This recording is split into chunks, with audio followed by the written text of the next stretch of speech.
Hey everyone, Poindexter here, and today we begin our 6th patrol in skies above Britain, and this one may be a challenge. We have several pilots in the hospital, and we also have several more who have flown 2 patrols in a row, which means they are fatigued.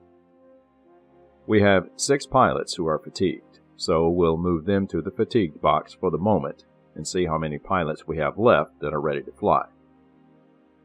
We have 8 pilots who are ready to go, half of them green pilots. Still, we'll be able to fly a reduced squadron of 3 sections today. Pilots Ashton and Irving are the most experienced green pilots we have, so we'll be using them today. We'll place Irving in red section, and we'll place Ashton in yellow section, led by veteran pilot Richards, along with regular pilot Nelson. Ashton needs to fly 1 more patrol before he becomes a regular pilot, so we're pairing him up with a veteran to make sure he is protected. Green section will be led by veteran pilot Tucker, and we'll have pilots Douglas and Janicki, who has just arrived to the squadron, fly as wingmen. Now we'll check on the status of our 3 pilots in the hospital. We'll roll for Kramer first. It's a 5, and Kramer remains in the hospital. Ellis is next. It's an 8, and he also remains in the hospital. Last is pilot Fenton, and it's a 12, and Fenton returns to the squadron. Even better, Fenton just flew his 4th patrol, which means that he is promoted to regular status and is no longer green, our first pilot to do so. Next, we roll on the random events table. It's a 1, Bosch tricks. Again, if we draw a card with a collision indicator and roll a 2 for the check, our fighter will have been hit by a coil of wire thrown from a bomber and will be moved to the fate box. We begin the patrol setup by placing the inbound vector markers, and we roll for the squadron's placement. It's a 9, which is the coast zone, a great starting location, but we'll need to burn 3 fuel blocks as well, indicating our squadron has been patrolling for some time. Next is the starting visibility, which is haze with sun, and we place the sun marker in the port station. Now, let's begin our 6th patrol.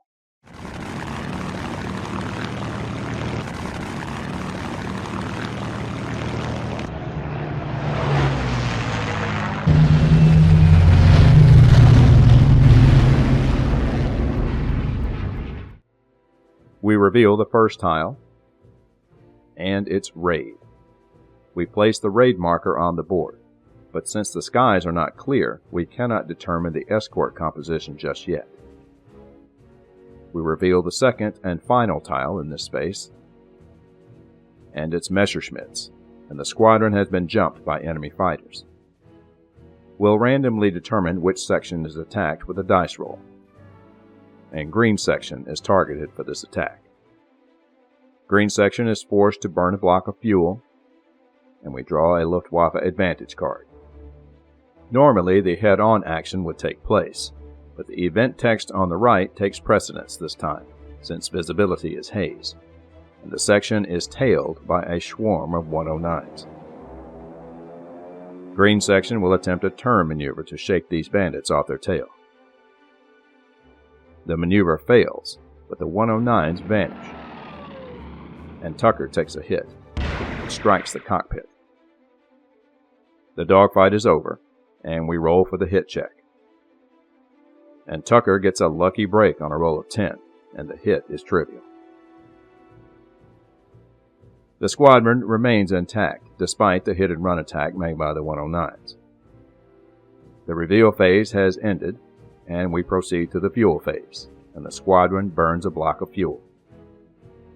Next is the contact phase. Normally, I would hesitate to attempt an interception over the channel, as almost every pilot that bails out over water will likely be lost.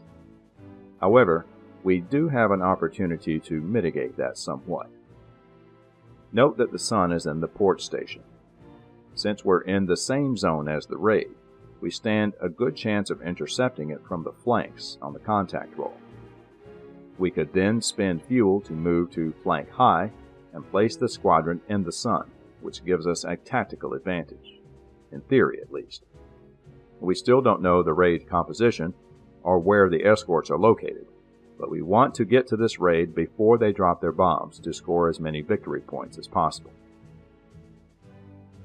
We'll assume the risk and attempt contact. It's a 6, flank low. We'll use another fuel to move to flank high and place the squadron up sun on the port side. We can now roll for the escort locations. It's a 2, and we place a heavy 109 escort in the high station and a light 110 escort in the low station.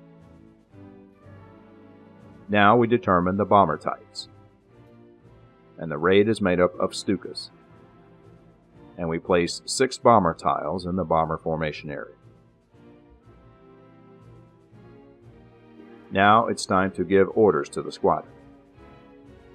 We'll send green section after the 109s in the high station in an attempt to suppress them, since they are the greatest threat.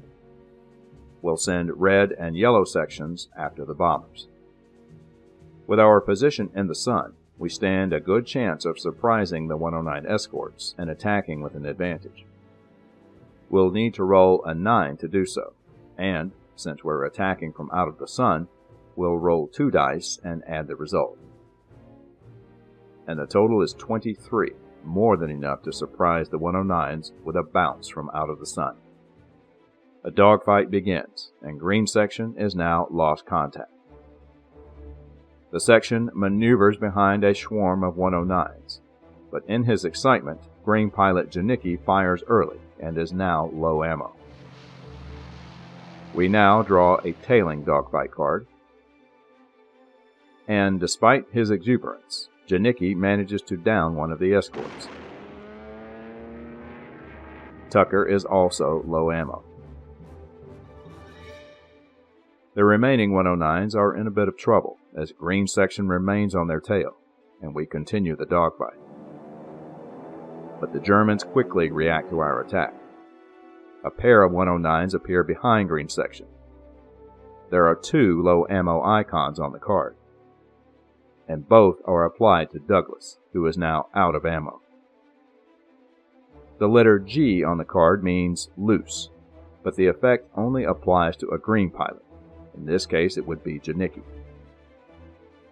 Normally, his Spitfire would break off and become independent, but Tucker will use his veteran privilege, Stay Close, to negate this action, and Janicki remains in formation. Green section has now become the hunted, and will attempt a turn maneuver to shake the 2 109s off their tails. This has the added effect of freeing the 3 109s they are pursuing as they attempt to deal with the bandits behind them. And the maneuver succeeds. The 109s are now head-on. Janicki is credited with another kill and is now out of ammo. The lone 109 zooms toward the 3 Spitfires. We roll for a potential collision, and a 12 means no collision. Janicki has become loose due to the violent maneuvering and is now independent from the section. One of the Spitfires takes a hit, and Tucker is struck in the fuselage. The 109 flies past and disappears. The dogfight is over, and we roll for the hit check. It's a 3. Tucker isn't so lucky this time, and he is sent to the fate box. Now we check to see if this escort station was suppressed by our attack. We had 3 fighters intercept the escorts, and the escort station was heavy, so we'll need to roll an 8 for success.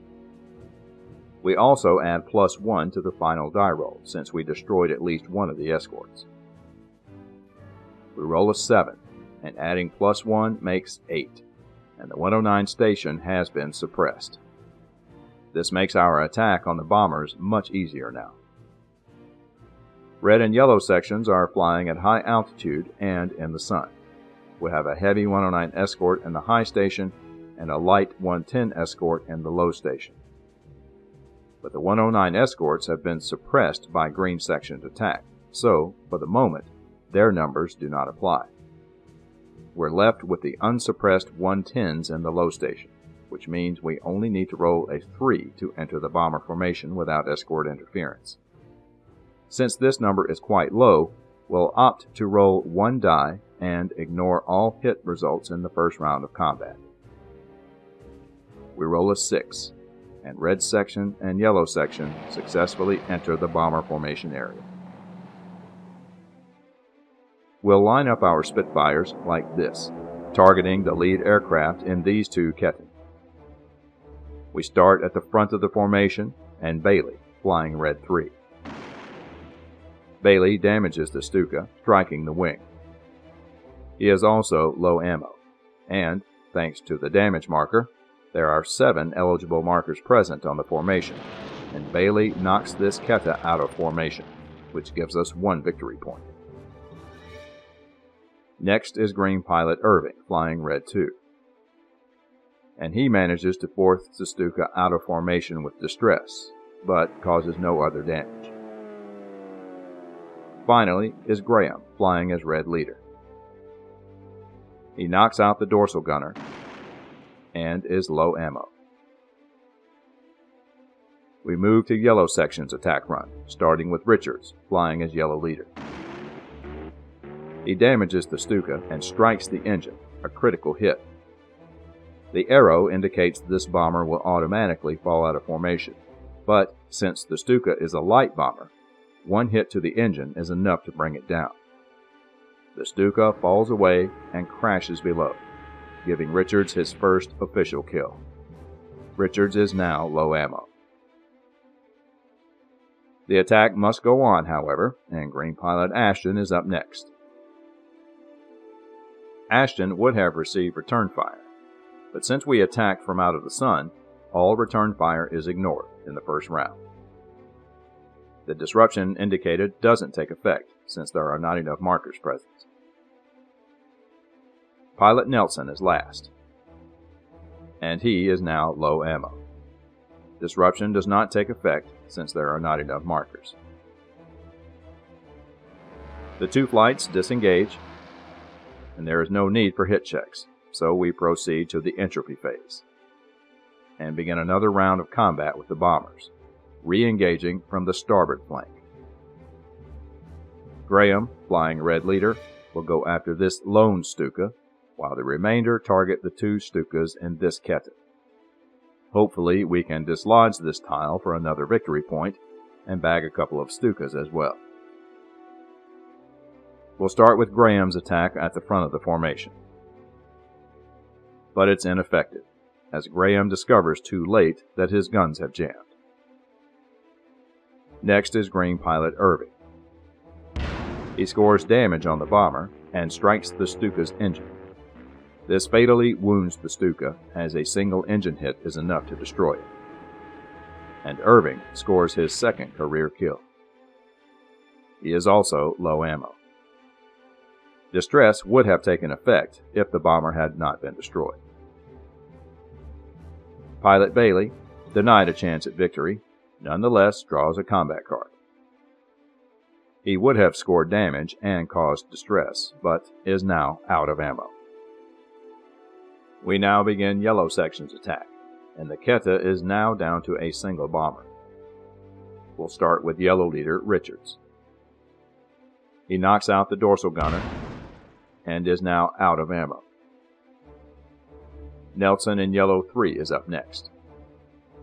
He scores damage on the Stuka, striking the fuselage, and Nelson is out of ammo as well. Finally, it's Green Pilot Ashton. He scores a 3rd damage on the Stuka, striking the wing. Ashton is low ammo, but the 3rd damage marker is enough to destroy the Stuka, and give Ashton his second career kill. The 2 sections disengage. There is no need for hit checks since none of our fighters suffer any hits. The combat round is over, and we proceed to the escort reaction phase. The 110s in the low station react, and will have to deal with an ambush by another set of 110s as well.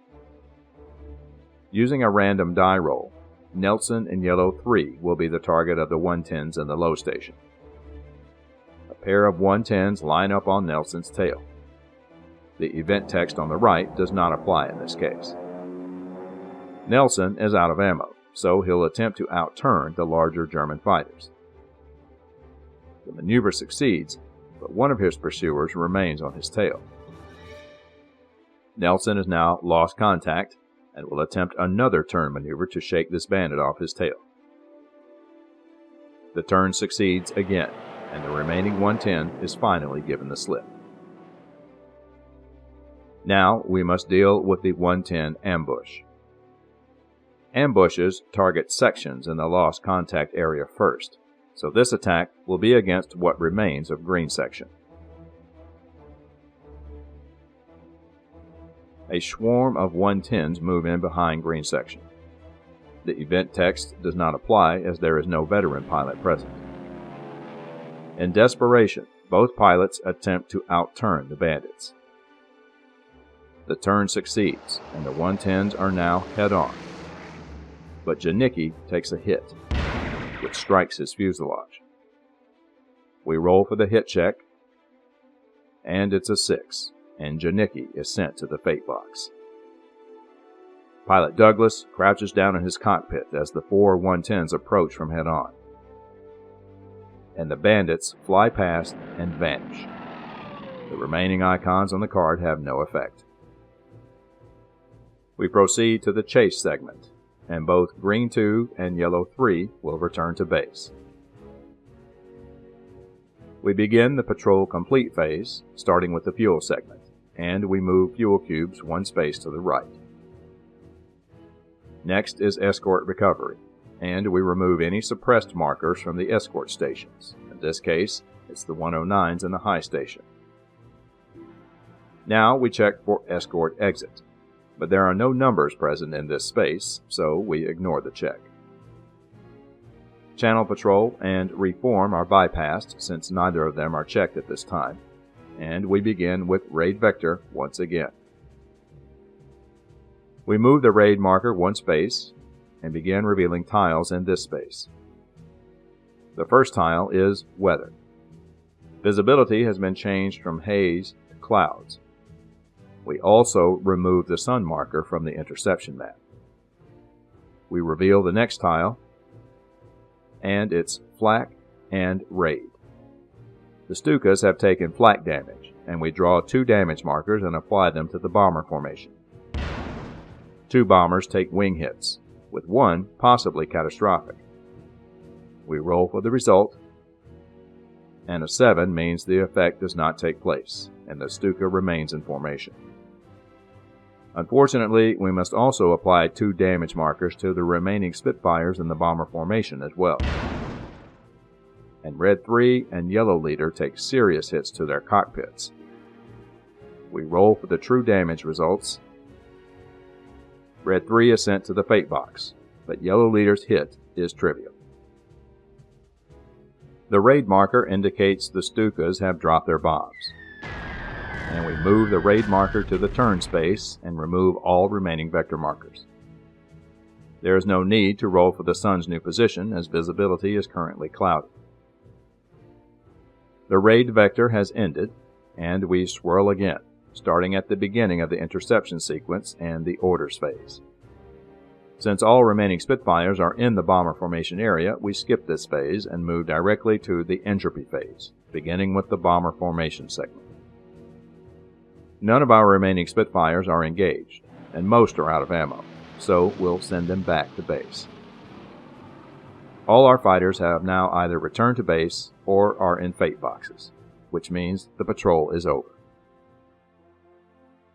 Now we must check the fates of our pilots who were damaged in this patrol. Both Tucker and Janicki suffered fuselage damage. We'll roll for Tucker first. And, thankfully, the veteran pilot manages to hangar his aircraft and returns to the squadron. Now we roll for promising green pilot Janicki.